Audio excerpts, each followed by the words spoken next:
Welcome to the Stark Reflections on Writing and Publishing podcast. There has never been a better time for writers. More information, options, and opportunities are available to you, but navigating these requires insight. Join Mark Leslie Lefebvre as he draws upon more than a quarter century of experience as a writer, a bookseller, and a trusted book industry consultant to explore and reflect on the writing and publishing landscape to help you make informed choices on your writer journey.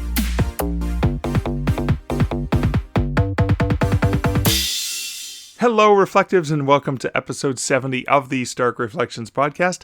This is your host, Mark Leslie Lefebvre.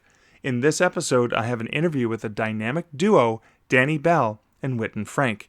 Danny is the author, and Whitton is the narrator. And I talk about the way that they have worked together on Danny's series.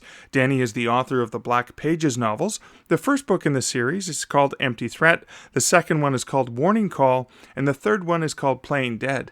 Now, I mentioned the third one, and even though Danny finished all the work and it's been edited and polished and it was ready to go in January of 2019, he hasn't released it yet because he has tried to release his books simultaneously in print, ebook, and audiobook. It's a little bit challenging because ACX doesn't allow you the 100% control that you want, so it's a little bit hit and miss, but usually within a day or two of the release date, all three formats are available immediately. And that shows an interesting degree of patience and dedication to following a specific launch strategy. So again, even though that book was ready in January 2019, the book is still in production in audio, and they're doing something a little bit different for book 3, which is fascinating, and we'll get to that.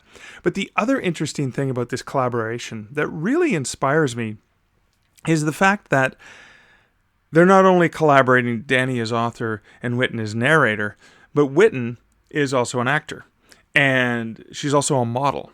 And so she's not only the voice of Elana, the main character and narrator of these first two books, but she's actually the model that is used on the covers of the books. And they've done some really intriguing photo shoots for the covers. And there'll be some pictures of the photo shoots in the show notes at starkreflections.ca. But it's also fascinating because I've been enjoying these books, and I've read the first two books, or I've listened to the first two books. I consider that reading. But I was listening to them, and it was amazing because I not only get the sense of Elana as the main character through Whitton's voice, but then when I see the book cover, when I go back to the audio file and I see the front of the cover, or if it were an ebook or print book or whatever, and you realize that you're not only listening to Elana, but you're seeing Elana. So there's these multiple dimensions of who she is. That's just one of the fascinating things about this collaboration. And Danny and Whitton are great. It was a wonderful conversation, and we'll be getting to that shortly. But right now, let's pause for a word from this episode's sponsor. This episode is sponsored by Findaway Voices. Findaway Voices is the premier way for you to get your audiobooks out into the market to the broadest global distribution. That includes all the big players and many of the smaller players that you may never have heard of, you may never even have to worry about, but if you're like me, you may be making money off of these places. And that's the kind of money I like to make, where you just publish stuff and the sales kind of come in. Because there aren't really, apart from a new announcement that BookBub recently made about Chirp, there aren't really good ways out there for people to promote their audiobooks yet. So, if you're looking to learn more about Findaway Voices, you can check them out at starkreflections.ca/findaway. But speaking of Findaway Voices, I wanted to talk about them a little bit in terms of my personal update. I actually made some progress finally on the audiobook recording for the 7 P's of publishing success. Now, I had mentioned in previous episodes that was on the back burner, and I'd been working on it, and I put it aside. I had cold, and it was followed by spring allergies, and I finally got to a point where my spring allergies were finally settling down enough that I could record the other chapters. And so I went ahead and I recorded the other chapters, and then, of course, I had to relearn how to do the audio processing properly, following some prescriptions that Wesley from Findaway Voices published on, I think it was on Medium, or it was on the Findaway blog. I'll post a link to it in the show notes at starkreflections.ca. But I had to retrain myself how to do the post-production edit in Audacity, because there's a number of steps, and I'm not an audio guy, so I had to learn some of those steps again, because it had been a while since I had done them. And then when I went back after producing the later chapters in the book, I went back to the earlier chapters I had finished, and I realized something that Wes and people in audio have told me for a long, long time, is that the quality of the original recording is one of the most important things. Having a really, really good mic. Yeah, I had a pretty decent mic, close to a $70 microphone I'd been using, but then I upgraded to something that was an additional $100. And I had done the original recordings with the original microphone and the new ones with the new microphone, and lo and behold, the new recordings were so much crisper, so much clearer. There was so much more to work with. I had to go back and re-record the introductory pieces, or the first few chapters of the book. So I finally did that. I dedicated some time. I stayed up late. I got it all done, and I pushed the publish button. So not only is the audiobook that I had released through Vocalcraft, which is the computer-generated voice featuring Brian the British Male, not only is that one, which is going to be available for 99 cents, but then there's going to be the full proper narrated one, or human narrated, I should say. I wouldn't call my narration proper. It's okay, I suppose. But the human narrated version is going to be available for full price as an audiobook on all platforms. And then because the retailers don't accept computer generated voices, if you want the cheap version and you only care about the content and you just want the 99-cent version, you can always buy that on my website, markleslie.ca. So I'm pretty excited about that. Also this week, speaking of Find a Way, this time around, the 10,000 word story that Scott Overton narrated for me, he finished that off. I pushed publish on that, and then I got a note this week from Find a Way Voices that it has been fully pushed to all the retail platforms out there and library platforms. And then there's a note that says different platforms will, now that they're processing it, they've confirmed they've got the files. Some of them take a while. I know places like Overdrive, for example, only process files once a week. So, if it gets there, if they only process on Monday and the file got there on Tuesday, it's going to be a full 7 days before they process it. So that's okay. So at least I know, I'm confident that I have one other short story out there in the market with Scott's wonderful voice on it. And very soon there's going to be a nonfiction book. My first nonfiction book, fully narrated by a human, is going to be out there in the wild. So that's pretty exciting. The only other thing I have in terms of a personal update that I wanted to share was I was recently a guest on Joanna Penn's new podcast, Books and Travel. Now, this is a podcast that she started recently, just a few weeks ago, actually. And I've spoken about it previously, but this was my opportunity to be a guest on the show. Books and Travel is about the inspiration of places and the inspiration of travel. And a lot of Joanna's writing as J.F. Penn, the fiction author that she writes under, a lot of her writing involves research and travel. And so when she goes to different places in the world, she takes copious notes and incorporates a whole bunch of that into the book. But this podcast is more about that experience of travel as well as her own personal travel. Some fascinating episodes that are Joe alone, just talking about travel and experiences, and I found them very enlightening and fascinating. But then she also interviews other authors. So for this particular episode, episode 6, she interviewed me about my nonfiction book, Macabre Montreal, which I co-authored with Shana Krishnasamy, and which was released in the fall of 2018. Now, Montreal is a city in Quebec in Canada. It is it's the second largest city in Canada, actually, second to Toronto.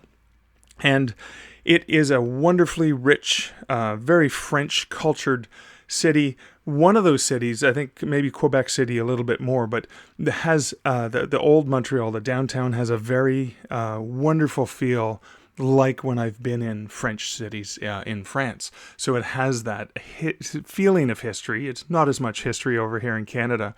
But Joe and I talk about Montreal. We talk about the ghosts of Montreal. We talk about exploring graveyards in Montreal. Talk about recommended books that give you a really good, like fiction books, that give you a really good sense of Montreal.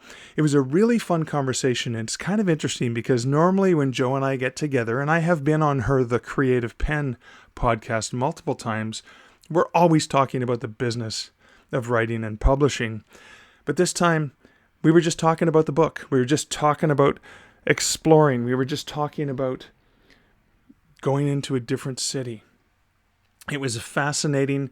And again, it wasn't Joanna Penn interviewing Mark Lefebvre. It was Jo Frances Penn, which is the persona she's using for this, because it's more about the travel and those experiences. And she's just putting on a different hat and a different persona because it's a different audience. It's not for people who are interested in learning about the business of publishing or marketing your book or any of those things. It's about travel and place and personal experience. So she uses Jo Frances Penn. So it's Jo Frances Penn and Mark Leslie talking about Montreal. And I thought it was a lot of fun, and it was really interesting, having known Jo for so many years. It was really interesting for us to have that conversation as opposed to the ones that we normally have about the business of writing and publishing.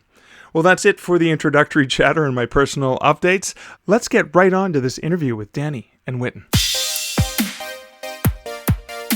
Danny, Whitton, thank you so much for joining me here today. That's good to be here, Mark. I feel like that's the prosaic response, right? Like, yeah. Of course it is. Does anyone ever say, like, it's not good to be here? One time, but he was a really good friend of mine. So I am excited to talk to both of you. Whitton, it feels like I know you because I've been listening to your voice for a long time for the two. And Danny and I have spoken in the past as well. So it's great to get the two of you here together.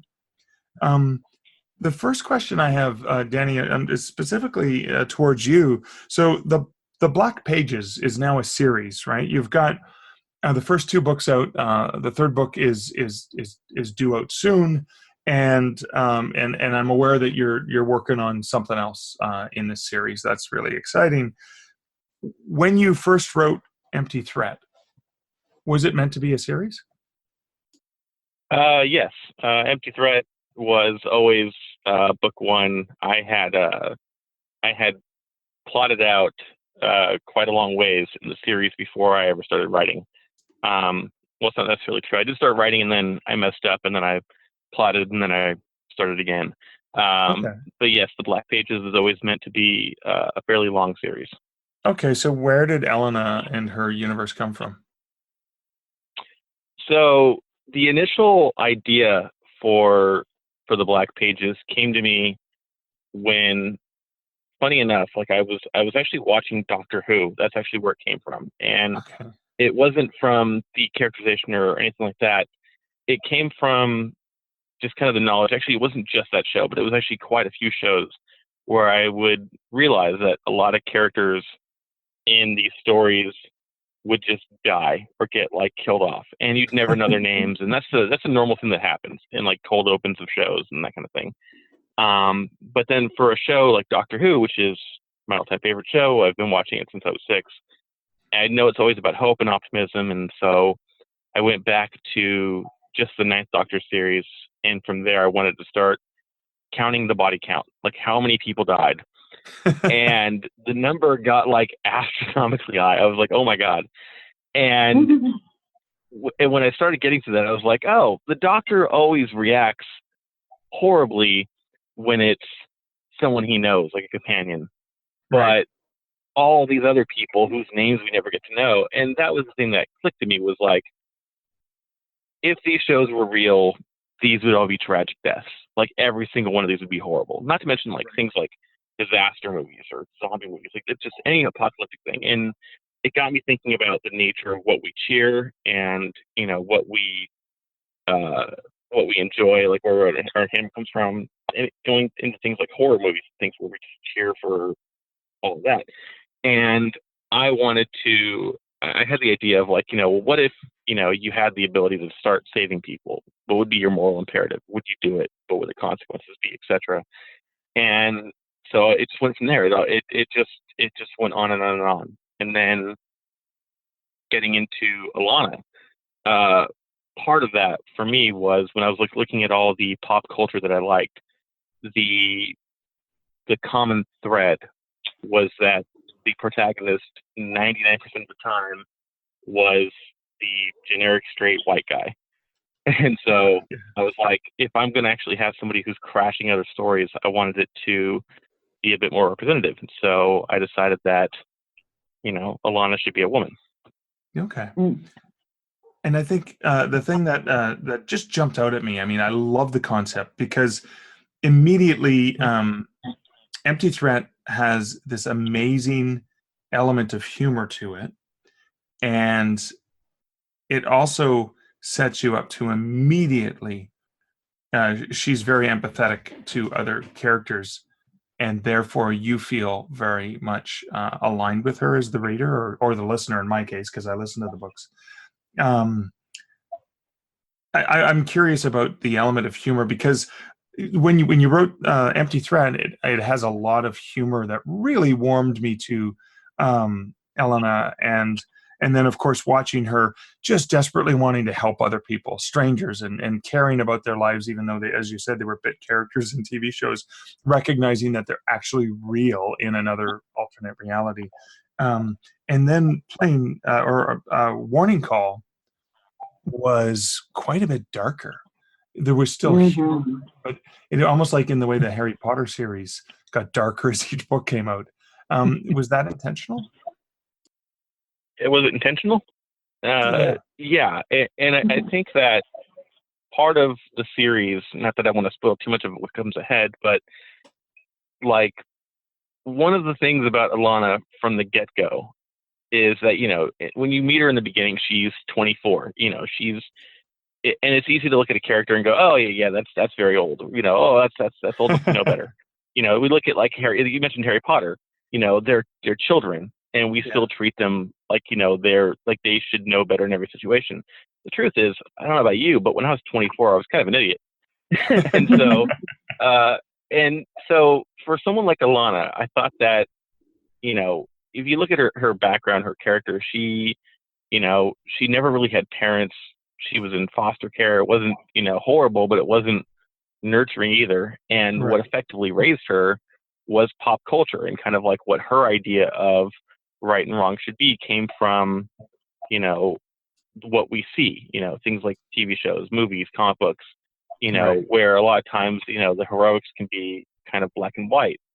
And the world that she lives in is very much gray. It's not cut and dried all the time, but that doesn't make, but she doesn't adhere to that. She's very much a black and white character in a morally gray universe. And Right. so for her, she has a pretty strong sense of right and wrong. And she's not always right. Like there's a lot of things she does in the first book, where I'm like, no, I would never do that. That sounds Yeah. horrible. I don't agree with her. But I had to start there because, for as much as she wants to be right, as much as she wants to help, and for as pure as her intentions are, she has a lot of lessons to learn.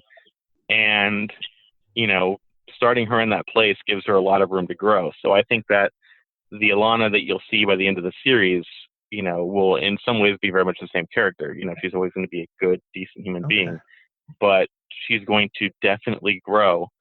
And I understand you've done, you've taught writing. You look at any hero's journey, and what's the first thing they say? They say that your character should be unrecognizable at the end of the story from the beginning of the story, because they've made a trip. They've gone Right. somewhere new. They've evolved, and that's in the very long format of it.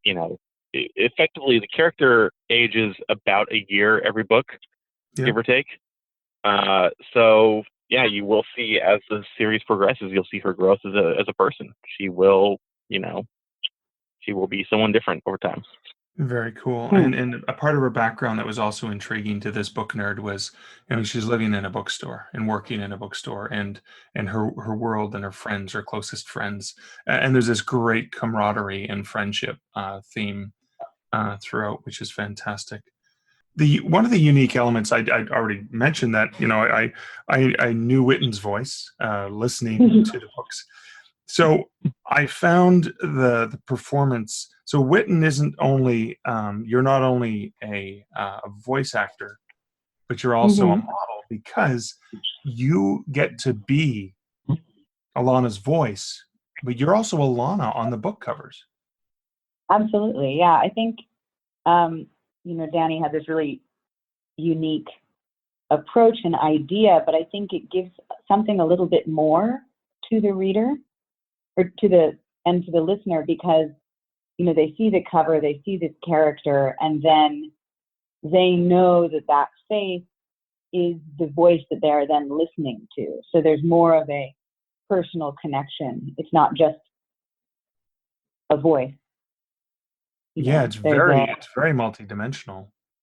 So I think you get a little bit more intimacy, a little bit more of a one-on-one sort of personal connection with the readers and listeners. Okay, and so what you guys, I'm curious to kind of roll back a little bit to talk about, how did you guys meet? Because this is a very unique collaboration that I'm just fascinated with, and I want to go back to maybe your superhero origins. Sure. God, it feels like How I Met Your Mother thing or something. Or When Harry Met Sally, and they did the interviews with the couple. So, wow, yeah, we met at a party. Okay. Yeah, that neither of us was really in the mood to go to separately. Yeah, we weren't really supposed to be there. Wait a second. Isn't there a party at the beginning of Empty Threat that Elana doesn't want to be at? Yes. Yes, a little bit different. This is at like a lounge with like actually, not that different, but yeah, it was like a lot of people. But so I think it was a friend's birthday party at a bar, and the friends of mine that I was originally supposed to go with sort of bailed on me, and I was feeling pretty bummed, but was like, okay, I'm just gonna go and get out of the house. So I got there. There were a few people I knew, and I started talking with people. And then, do you remember who actually introduced us, Danny? It actually was Matt. It was like a really, really brief thing. Like, so Matt is a screenwriter friend of ours whose birthday party it was. Okay. Matt Altman. If we'll give him the row here. Hi, Matt. We'll put a link to Matt Altman's website in the show notes. There we go. Yeah. Yeah. So yeah, we when I arrived, I was in zero mood to be at a party at all. I had left my career to try to go write full time. I'd been writing for 3 months solid, realized I didn't plot or outline properly, and deleted everything I had. I had zero writing left. And I'd been spending my savings, and I didn't know what I was doing. I mean, I'd written even books before, but I'd never tried to do it seriously. And so I was in zero mood. My buddy Matt was like, come be a human for 5 minutes, recharge, and then go back to what you're doing. And so I did. I went there. I had no intention of staying for very long at all. I didn't really want to see anybody. And then I went up to Matt. Matt was talking with Whitton very briefly. Actually, funny thing, Whitton, I found our picture from that night the other day in my phone. Oh, amazing. You have like a nice like white cashmere sweater. It's pretty good. But yeah, we met, and I couldn't tell you another thing that happened the entire night. We talked the entire night. And we just got along immediately. And the funny thing was, I didn't tell Whitton about this for a long time, but when I went home, like I plotted out my first 5 books worth of material like that night. Like it was like I was on fire. Like I was inspired. And then Whitton was very, very nice. Because you'd met your heroine already, right? Well, so it wasn't even that. It was just like I was just inspired by her as a person. But then over time, as I was writing, like I couldn't help but see her in my head. Like that was the thing. Like I when you start writing, you have like your head canon. Right. You start seeing certain people in your head for the different characters. I actually had to change one aspect about Elana to just make it work on page for me, even because I couldn't help but see Whitton in my head. And I didn't tell her until it was like done. Until the book was done, I didn't tell her, hey, by the way, I hope this isn't weird, but I've been seeing you in my head. You want to be on the well, I got a very funny call from Danny where he was like, hey, I have a weird question to ask you. Do you mind if I use some of your photos as concept art for designing the book cover? And I was like, Okay. no, go ahead, by all means. And then like a week later, I think, I get a second call being like, actually, we've talked with the cover designer, and we think actually, why don't we just have you on the cover? So was this was before you discussed doing the audiobook? Yes. Yeah. that was Oh, before. okay. Wow. Okay. It sort of started Yeah, it was- there, and by a twist of fate, I think the actors you were originally talking to about doing the audiobook couldn't do it. No, And- it wasn't that, and I hope she doesn't hear this. Ah. But I just well, one, I didn't think to ask you because I didn't think you would do it. I know that sounds bad in hindsight, but like you would have easily been my first choice. But then like when we were actually talking at the photo shoot, and you were like, "Yeah, I'll do it," I was immediately like, "Oh, then you're in." Like I was just like, "Yeah." I just told the other person, "No, thank you." I know that sounds horrible, but I was just like, "No, this isn't like that was not what I wanted." So, yeah, she probably won't listen to this. It's okay. You have to do what's best for the book, right? Of course. Yeah, and it was easily the best choice by far. Like it's not even a question. Whitton is tremendous, and not just with voice acting and like just with acting in general, with the modeling, with everything. Like I'm blown away by her talent and ability. Well, speaking of Thank Whitton's talent, now Whitton, you just got back from voiceover Atlanta. That you were at a conference convention there for voice talent. Yes. So it's the biggest VO sort of conference, I think, in the U.S. And everyone who is anyone in all types of voiceover, from e-learning to audiobooks to animation, is there. And they do the usual sort of talks where everyone is invited, but they also have something called X sessions, which are like basically a class, a one-on-one, or 10 students with one of these super well-known people, which is pretty amazing. And they critique you. They're 3-hour sessions, and you'll get to actually work on a piece of narration and have this person who is at the top of this field work with you on it. Wow. And so it's pretty incredible. Everyone was super friendly. I immediately started talking to people and was amazed at how generous and friendly the voiceover community is. There's not a lot of fear or competitiveness, at least that I was able to tell. People are very generous with their connections and their time. Okay, cool. Which is pretty amazing. No, I imagine if it was in Atlanta, Listen Up Audiobooks must have been there, because that's where their head office is. Oh, probably, yes. Yeah. Among everyone else in the industry, I imagine was there. Yes, it was a lot of people. But, truly wonderful. And as somebody who is relatively new to that community, I felt very welcomed. And people always had time. Even super well-renowned people in their fields would take the time to sort of chat with you and give you some advice if you asked. So is that something you would recommend for somebody who is getting into professional narration, voiceover work?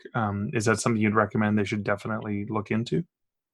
Yes, absolutely. It is a bit pricey, so, keep that in mind. But right. It is well worth it, in my opinion, because it's a place where you can talk to these people face to face and have a real personal connection, and everyone's very relaxed and having a good time. So everyone there is a professional, if that makes sense. So it's not, you don't get these sort of mobs of fans or anything like that, because it's just working professionals. So I felt like there was a lot less layers to go through to just have a conversation with someone. Okay. People don't have their guards up, I guess. And you mentioned you're relatively new to this. How long have you been narrating or doing voice talent? I guess it sort of started in 2015 when I was at Lambda in London. Okay. They give their students the opportunity to do radio plays, which will be on the BBC. And it was the first time I'd really had anyone work with me on voiceover. And I just loved it, the radio plays in particular. I thought it was great to be in the studio and doing character voices and working with the Foley artists. Incredibly fun. Of course, in the States, we don't have as much of a tradition of radio, although podcasts, I think, are filling that void. Right. Very exciting. So then when I came back to LA, I got cast in a Star Wars fan film called Star Wars Toy Story, which is Star Wars figurines and their little stories. And I voiced Jyn Erso, Rey, and Captain Phasma in a few of those. Oh, and those awesome. Shorts, those fan films, if you want to find them, they are online. They've been nominated at many, many comic conventions and things like that. We were at San Diego Comic-Con last year doing a signing. So they've been very successful fan films. So I started doing that. Yeah. I hope you will send the link so I can include them in the show notes. Oh, absolutely. Yes, absolutely. Awesome. Because it's a really wonderful, watching those. sweet little film. So that, yeah, and then from there, doing Empty Threat was my very first audiobook. Okay. Danny's been really encouraging in that realm. And now I have 4 different audiobooks up on Audible, and I'm currently working on a 5th right now. Cool. Now, you must have all the equipment at home, or is there a local studio that you use? I have equipment at home, and I do my own editing, but I also work with a professional editor, Anthony Broder, who he did the editing for the first 2 books in the Elena Black series. He's phenomenal, and everyone should work with him. Awesome. You guys are propping up all kinds of people in this interview. That's great. Yeah, I think that's the way that it should be. You know, you should help those who help you, and by doing so, hopefully, you know, good karma and all that, it comes back to you. Awesome. Yeah, So, I'm sure you would agree, Mark, because because of your work with books in general in the past. No author does it alone. Like oh yeah. when I write a book, there's more than a dozen people that I rely on in order for the book to actually get finished before it comes out. Like there's so yeah, if you're not willing to help those people, like what are you doing? So yeah, and they're all great, which is Yeah. And I think the most important element of self-publishing is self-directed, because you're not actually doing it yourself. So, so I love this collaboration, right? You've got the writer, you've got the voice talent and the model. You're working on the books together. But the other thing that's unique is, so Playing Dead, the actual manuscript has been finished for some time now. It's ready to go in print and ebook, but you're still producing the audiobook, because one of the things you do is you release them all simultaneously, like a big publisher. Yeah, I do my best to do that. As I'm sure you know, when you actually get the audiobook into the hands of the distributors for that, they can delay it. It hasn't always been a perfect 1-to-1, but I do my best to get the audio on its way before I release the book. And part of the reason for that, if we're talking about the collaboration of it, is that if I give the book to the narrator, and the narrator has a chance to go through it first before it comes out, I will get notes back, saying, hey, I think that, you should change a word here or there, or, oh, is this how this sounds? And when that happens, you now have an unabridged book that sounds a lot more natural, as opposed to, I'm sure you've heard, the occasional audiobook where the narrator is doing their job admirably. They're reading what's on the page, but what's on the page maybe could have been edited a little bit differently, or it didn't sound natural when spoken aloud. It might have looked good on page, but when you actually say the words, it could have flowed a little bit differently. And so trusting your narrator, and all that, actually I think makes both of us better, because it makes the words sound better when they're read, but it also makes the book flow better on page as well. So that's part of the reason. I've had Playing Dead written since January, and and obviously there's all the things you have to go through to get the book out. But a big part of the reason why I want to make it right and not just rush to release it is because Whitton is actually going to be narrating this one as well. But we're actually going to be with the full cast, but she's going to be doing the heavy lifting, like 90% of it. But yeah, we get to, but getting to get that feedback first, and not just, and I will say this as well, not just with the actual narration and words, but Whitton's been invaluable with giving me feedback on the actual story and characters and really understanding everything. That's above and beyond, and I feel very fortunate for that. But getting to hear that and having someone you can trust on that front is just huge. You can't put a price on it. It's really great.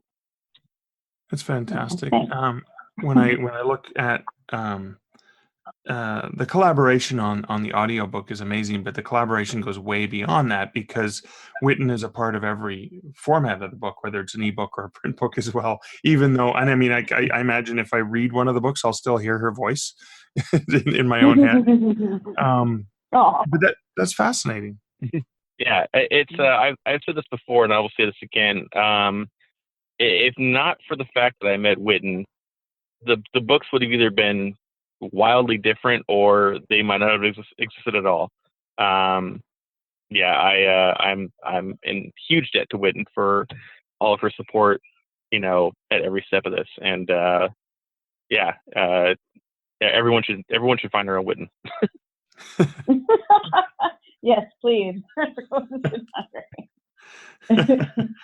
That's fantastic. So just as we wrap it up, I'm going to want one element from each of you of something that you wish you had known when you were first starting to something that you know now. And Danny, I'll start with you. Oh God, it's a million things. It's everything. I've had other writers that have approached me about this, and they're going, "Hey, what should I know going in?" And I'm like, "Sit down. We're gonna be here for a while." But if I had to say a thing that I would, if I'm going to call back to what I said earlier, a thing that every writer should know before they actually go off to start writing a book is, on the publishing side of it, is that, one, be aware that you aren't doing this alone, that you're going to rely on a lot of people, and these people aren't just going to be, people that you're paying for a gig. You really want to get, you really want to appreciate their time and effort, because some of them, from people to cover designers to formatters to editors to just whoever, they work really hard, and they often go unsung, because their name's not on the cover or whatever else. Respect their time, listen to them, trust them. They know what they're doing, and that's all very, very important. Yeah, I think that's a pretty big one on the publishing side of it. It's just, there's so many things that you don't know, and you want to listen to what other people have had to say. Even if you're talking to, if it's your first book, you're talking to a cover designer, listen to them, because they've designed covers for dozens of people, and so they probably know things that you don't know, and they've been in that game longer than you have. And if I can add a bonus thing, I will say this: the most important thing you can ever do is to finish. Don't worry about making it perfect as you're going. Just make it done, and then go back and make it perfect. Because if you spend all, and I've made this mistake myself, if you spend way too much time trying to get something just right in one, you'll never get the second thing done, or the third thing done, or the fourth thing done. You need to get the first thing done. You need to get it handed over. You need to get it worked on, and then you can start the second thing, and then on and on. Finishing is most important. Don't worry about it being perfect the first time. When my edits have come back on books, I mean, it's been countless edits. It's been a scary amount, but that's what first drafts are for. Get the thing Right. done so you can get the next thing done. Well, that's really good bonus bonus advice. Thank you. So, Whitton, how about you? Ask questions and ask for help. Okay. And don't be afraid of, I know these sound sort of cliche, but I think when I first moved to Hollywood in my 20s, I didn't know those things. And I was so afraid of looking like I didn't know what I was doing or looking unprofessional that I didn't ask for help, even from people that would have gladly given it to me. And I think now, especially as I'm starting to move forward in this direction, I'm taking that lesson to heart. You know, I'm going to contact some of the people I met at VO Atlanta and ask for help. You know, what do you think? Who do you think I should talk to? What do you think my next step should be? Can you connect me with some people? Because I think when you genuinely ask, not out of a place of desperation or awe, but simply because you value that person's opinion and respect them, people respond to that. So that was a lesson that I definitely learned. And then don't be afraid of just following what you do and staying true to that. I think, to give Danny some credit, he is really stuck by what he believes is the right way to take this story. You know, Elana doesn't need a boyfriend or a love interest. Yeah. She's her own person, and that isn't needed, although I know that people have pushed him to add it. Like Captain Marvel, she does not need a love interest. Exactly. Yeah, that was one of the best parts of the movie, was that they didn't go that route. They didn't lower the movie to that. Yeah, that's true. No. Yeah. No. But love and friendship are really important to her. And that's a really strong element in her character. Absolutely. So yeah, be true to your own idea. And I will say a thing is, oh, sorry, I didn't mean to cut you off there. No. The one thing I was going to say is in the book the series that I have planned. I mean, I'm taking inspiration from Terry Pratchett on this. This is going to be like a 20 book series, but that's at least how I have it planned out now. But it's not that those types of things are off limits forever. It's just that they're not the reason for the story. They're not the motivator for the character. It's you know, like a lot of things happen in the book. You know, the book series, as it will go, a lot of life events will happen, because when you have a character that ages by a year every book, things will happen, good and bad. You know, as I'm sure you saw in Warning Call, without spoiling it for anyone who hasn't heard it, something happened in that. But you know, to give the examples of like other, you know, other books, like in kind of the genre of like YA, you know, woman-led series, you look at something like Hunger Games, and like, did Katniss really need 2 love interests, or was that more just kind of shoehorned in? You know, same thing with like Divergent, or just like any, you know, most of them. I mean, that's been the advice I've gotten from everybody is well, why wasn't there a love interest? No one's going to want to read it if there's not a love interest. And I'm like, that's not true. Like, your character can just have their own adventure. Your character can be their own person without having to be saved, or to be, you know, or to have that in their life. Like, it's, you know, we all live our lives independently until we don't. You know, if we have someone in our life, great, it's wonderful, it's not a bad thing. But to have, I think it was important to me to be able to say, you can have a character like Elana and have her adventure be just as valid as Felix Castor or Harry Dresden or any number of other urban fantasy protagonists that are male that don't have a love interest or don't need one to exist. You know, to say that, you know, to take the advice I've gotten from like the small publishers before, which was, you know, no one's going to want to read a woman protagonist in this genre without, you know, the love interest or love triangle. That's nonsense. If it doesn't swing both ways, it's not right. Right, and I would even argue that Elana does have a love interest, just not romantic love interest for this particular story arc, right? Because she values the relationship she has, right, with the people that she's close to. It doesn't have to be romantic love. It's a different kind of love, a deeper, more meaningful, longer term love in many ways too. Yeah, no, I would agree with that 100%. Like her, and her love's gotten in trouble as well. I mean, if you look at, not that I want to spoil too much, but look at the childhood friendships she's had versus the adult friendships she's had, and you know, kind of how important those are to her, no matter what. You know, that's definitely a motivator. For sure. Well, you guys have a great friendship. You have a great working relationship. I hope that listeners are intrigued to check out the books, whether they read them in print, ebook, or audio. Is there any indication on when Plain Dead is going to be coming out? So we're actually talking about that this week. Talking with all the people involved. I want it to be at least recorded and done before I get the book out, you know. Right. But I would say, you know, look for it soon. I'll say that. And the fourth book, which is, as of yet, the name title has been not revealed, is also being worked on and will also be this year as well. Awesome. Now, where can people find out more about you, Whitton?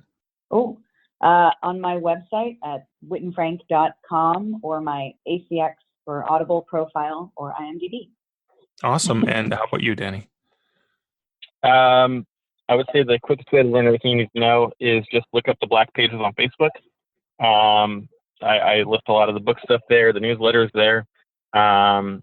There's also like the Amazon profile and things like that. But yeah, you can find everything you need on social media, Twitter, Facebook, all that stuff. Awesome. Thank you guys so much for taking the time to hang out with me today. Oh man, thank you. Thank you for having us. Really fun. Yeah. Well, that was the interview with Danny and Whitton. It was a really fun time. We had a really, really good conversation. The two of them are just wonderful. I love the relationship that they have working together on these books. And I really enjoyed the books so far. I love the first two books in the series that I've listened to. I love them so much, I want to treat you, the listener, to an opportunity to read. Now, because it's difficult to purchase ebooks outside of Amazon.com, what I will offer to listeners of the show, if you leave a particular comment at starkreflections.ca for episode 70, I will order a paperback copy of Empty Threat to ship to you. If you happen to prefer a different format, I'll work out how that's going to work. I'm going to actually pick two listeners who leave a comment. And so what I'm looking for is there's two different types of comments you can leave for an opportunity to win a paperback copy of Empty Threat that'll get drop shipped directly to you from Amazon. Now, the one thing that I'd be looking for, and so you can be entered into this twice. If you enter a comment about what book would you most love to escape into, that is one comment. If you leave a comment at starkreflections.ca for that, you will be entered in a chance to win a paperback copy. Or if you enter what secondary character from fictional worlds, now this can be a book, it could be a movie, it could be a TV show or whatever, what secondary character from fictional worlds would you save if you had the chance? So those are two comments you can leave at starkreflections.ca. And again, you can leave one comment that talks about both of them, and you'll get entered twice, or you can leave a comment on the one that you prefer. But this is just me wanting to share Elana Black. I love the character. I love the story. I love Danny and I love Whitton, and I want to show my support for them, and I want to help other people discover how awesome these books are. So that's just what I'm going to do. Now, this podcast is going out on Friday, April 12th, 2019, and I'm going to be taking submissions on this until Thursday, April 18th at noon Eastern Time. So if you happen to be listening to this podcast after Thursday, April 18th, 2019. My apologies. You will not be entered into a draw to win Empty Threat. I'd still love to see or hear your comment. That would be fun. And I'll probably read some of the comments in the next episode, in episode 71, which will be coming out on Friday, April 19th. And I will announce who the randomly drawn winners of Empty Threat are, the two people. And should you prefer not to have the paperback, but if you prefer the audio version or the Kindle version, these books are currently only available on Amazon. But if those are the ones you prefer, I'll figure out a way to get that to you somehow, legally, and in a way that supports the Danny and this great novel series. Now, I did promise earlier that I would play a clip from Empty Threat so you can actually hear Whitton in action as Elana narrating the beginning of the novel and why I was so hooked on this as well. Great character, great actor who's performing the character, and that's coming up next. First, I want to leave a very, very brief reflection. And this is tough because there's so many things that they said that I want to reflect on, but I want to stick to just one. Danny had said something, and it kind of rang true with me. He said, the most important thing that you can do is to finish. And I think that's critical, whether you're a writer, whether you're a performer, whether you're doing some sort of creative task. The most important thing you can do is get to the end. In writing, it's typing the end and finishing that. Because without having finished the project, it's going to be one of those things that takes forever. And I'm completely guilty of this. My novel, A Canadian Werewolf in New York, I had initially planned on writing it in 2006 as part of NaNoWriMo, and I even did it as a reality program for the Writing Show podcast with Paula B., where she interviewed me about the process. And throughout, it was supposed to just be a few episodes and ended up being a whole whack of episodes because, lo and behold, procrastinator Mark was taking his time. He only got 30,000 words done during NaNoWriMo, and he took his time, and that series kind of faded off, probably because Paula got tired of the fact that I wasn't finishing the book. But I actually I finished the book many, many years later, got it edited, and published it 10 years later. The most important thing you can do is finish. There are things that have happened to me and opportunities that have occurred to me and new readers that have become fans of mine because the first thing they discovered was A Canadian Werewolf in New York. And so I know from experience that the best thing you can do is finish. And I'm saying this completely as a hypocrite because I still haven't finished the sequel, a novel, Fear and Longing in Los Angeles. But I am working in that universe. I'm writing a short story called Stowaway that is meant to be for an anthology. I've been asked to submit a story about a monster road trip. So this is Michael Andrews, my Canadian werewolf in New York, on a road trip, and he's a werewolf, so he's a monster on a road trip, and again, it's a really insightful thing. I'm about maybe halfway through the short story right now. I've taken a bit of a break. I was in a bit of a pattern of butt in chair every single morning and at least getting 200 to 500 words out. I have to get back into that. We are all guilty of those things. I'm more guilty than most of not getting those things done. But again, that important element from Danny of finishing.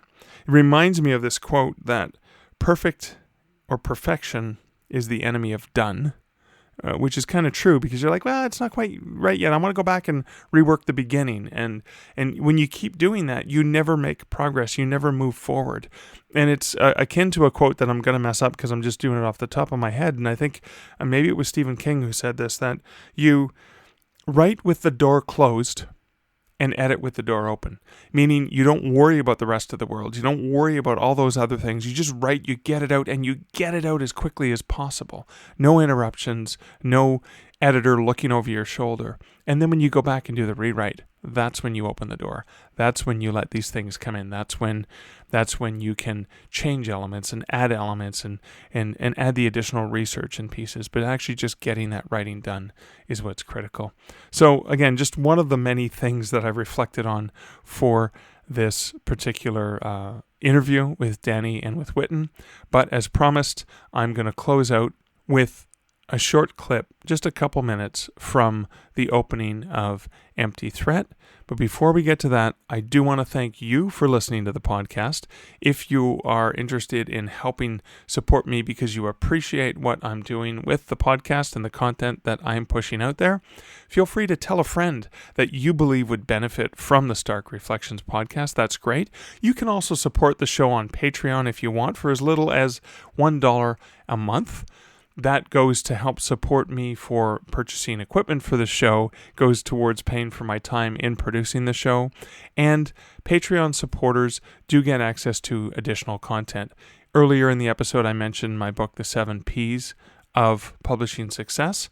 Within probably about 48 hours of this podcast going live, so probably the weekend of the 13th of April 2019, Patreon supporters will have full access to the Mark narrated version of the audiobook, The 7 Ps of Publishing Success, and they'll have access to that before anyone can even purchase it. So that's for me to thank you patrons for supporting the show, and thank you, all patrons and all listeners, for listening to and supporting the Stark Reflections on Writing and Publishing podcast. Again, this is Mark Leslie Lefebvre. Thank you so much for listening.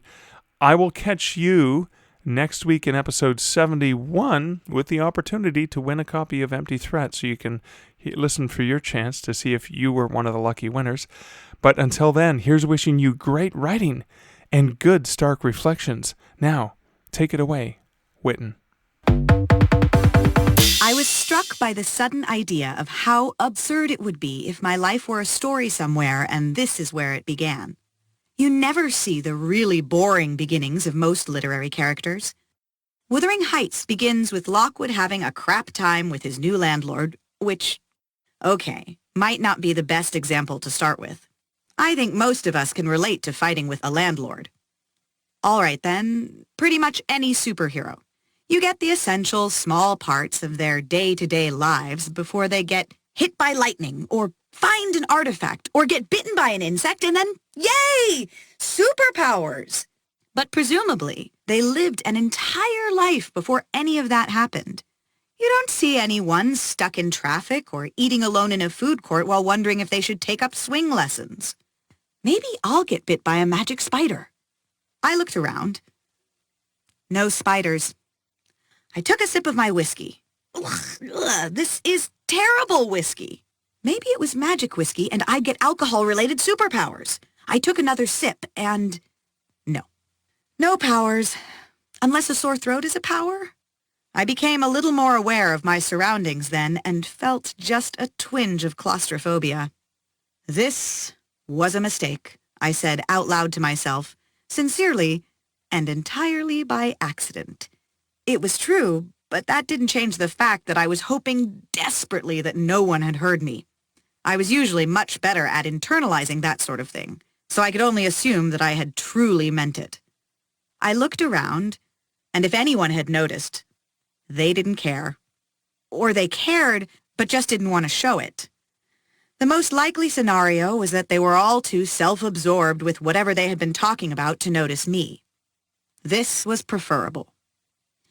I've often had the problem of liking people whose idea of fun is vastly different from my own. The entire house seemed too small, and the air unnaturally humid. Vibrations came from a speaker on the other side of the living room. The sound was the lyricless mess of incidental noise you heard at every party.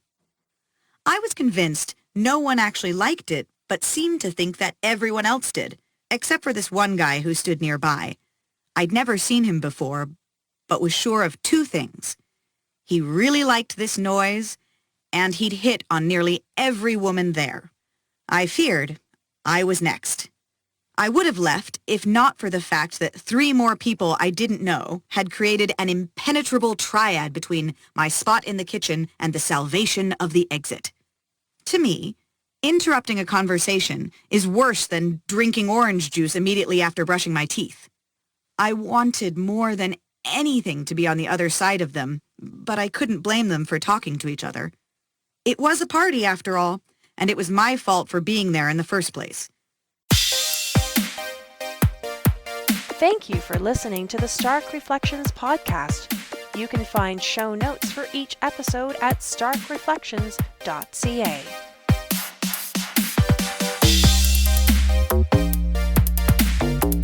The music for this podcast, Laser Groove, was composed and produced by Kevin MacLeod. Check out more of Kevin's great music at incomptech.com.